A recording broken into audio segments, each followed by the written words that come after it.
What is difference between atrial flutter and fibrillation? Flutter versus fibrillation.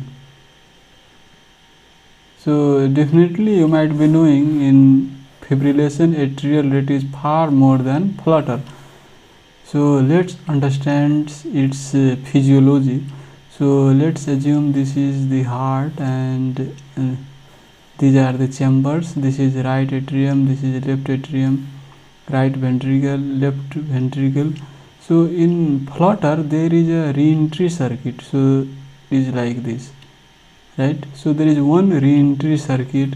This circuit can be around tricuspid valve or in right atrium, left atrium, anywhere, but this re-entry circuit is only one or two might be, but not more than that, unlike fibrillation where you can see multiple re-entry circuits or multiple ectopic focus.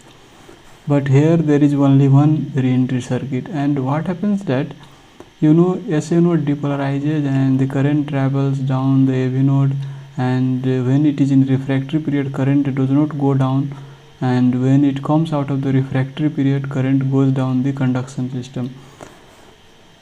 So normal conduction proceeds like this way, but since there is electricity generation here as well and the current is revolving around this circle, this current also goes in this direction, this current also goes in this direction. So when this current goes in this direction it depolarizes the atria. So normally in from the SA node impulse, when it depolarizes the atria, the wave is like this. But when the current that is generated from this re-entry circuit, this also depolarizes the atria, so again you can see P wave, right?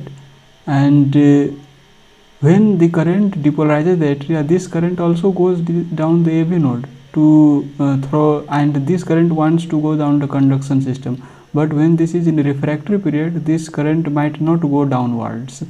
And let's suppose this current, this is in refractory period and current is not passing down. Then again the current revolves around this circuit, again the current comes, again it depolarizes the atria, and again you can get P wave. And let's say now this AV node has recovered out of the refractory period, then this current can get conducted downwards and you can get QRS,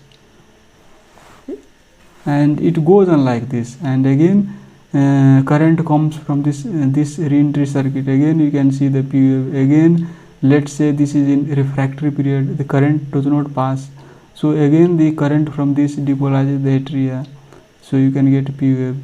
And again let's say the current from this re-entry circuit depolarizes atria, you can get P wave. Now let's say this has recovered out of refractory period, so current can go downwards as well. So you can see this is like sawtooth. So that's why they say that there is a sawtooth pattern in flutter, but in fibrillation you won't see this sawtooth pattern because there is so much current here that you won't even see distinct P waves, right? This is so fast, right? This is so fast that you will miss or you can't see the distinct morphology of P waves in fibrillation, but here you can see.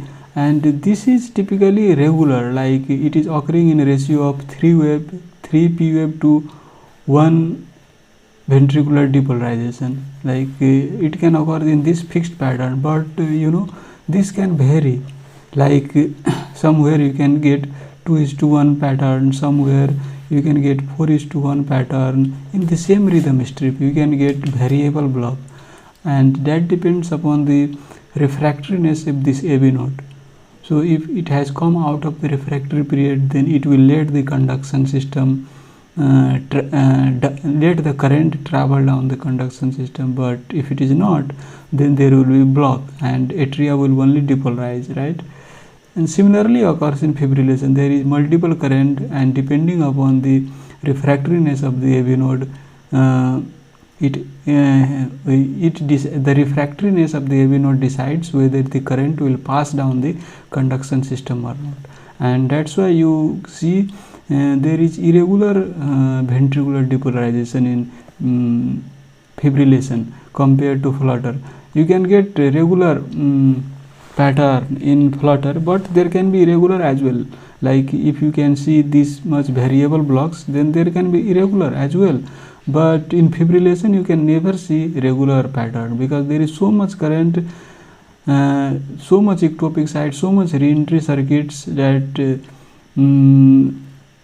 you can never see regular QRS complexes in a rhythm strip.